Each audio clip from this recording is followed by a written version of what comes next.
Ladies and gentlemen, I'm yo.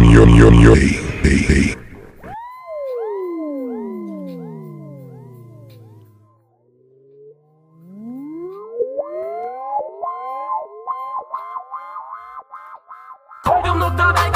ben bunu aynı bon Ben sana belki de aynı İlik gelebilir ama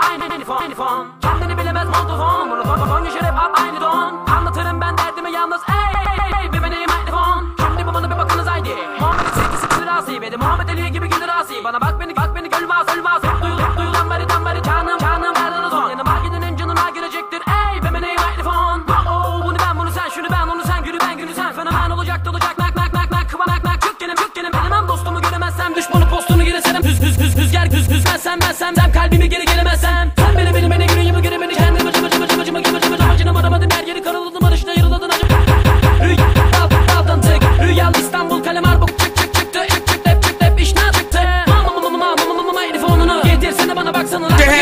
Sen beni dinle kendimi demek kilometrelerce milimetre gezenlerden yazmak İhtiyacınız var mı yardıma hatalı rhyme'lar fatal rhyme'lar çatıl olur ha Yatacaktır yere balanacaktır kanacaktır akacaktır Rüzgar gibi esecektir geri gelecektir Ceza ettik bir sentezdir beyler teknik bir arızadır Üç fazla kanadı kırıktır taktik kuşkunun oluşumudur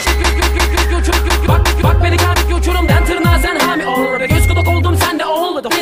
Sen sana ol Ar gibi uç kartal gibi konvede sen köle ol dedi ben Patron rhyme'larım can yakabilir ha pardon ya ey be benim mikrofon Şimdi bu bana bir bakınız haydi Muhammed'in sevgisi bilir asi Bedi Muhammed Ali gibi gelir asi Bana bak beni gör beni ölme asi Sesim hep duyulur tepeden bariton Mekanım olabilir nereden o son Yanıma gidenin canım mikrofon bak Yo kalbini aç sana tak Yo muamele pak katarakt Yo görünen köy bu dayak Sözlerle gelen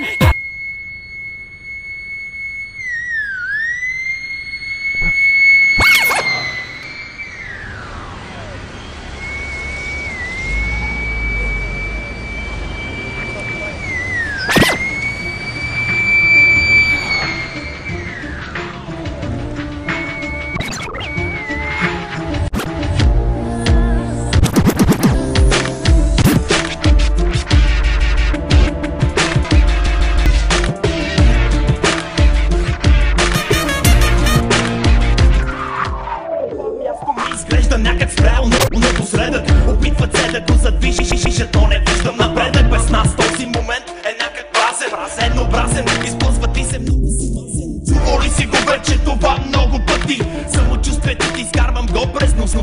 Да е ба изкапаните ви неблагодарници, да е ба и звездите, такива сте бездарници. Носи се сега с две ръце, бъркам дълбоко в моята чанта и вадя един добър избор в няколко варианта. Най-доброто от менюто в ресторанта, под формата на няколко натъкани таланта. Или просто младежи, по-свежи скопнежи, породени от лошото време валежи и гърмежи. Част от моите стремежи, от моите грабежи, да е бъде и разпъти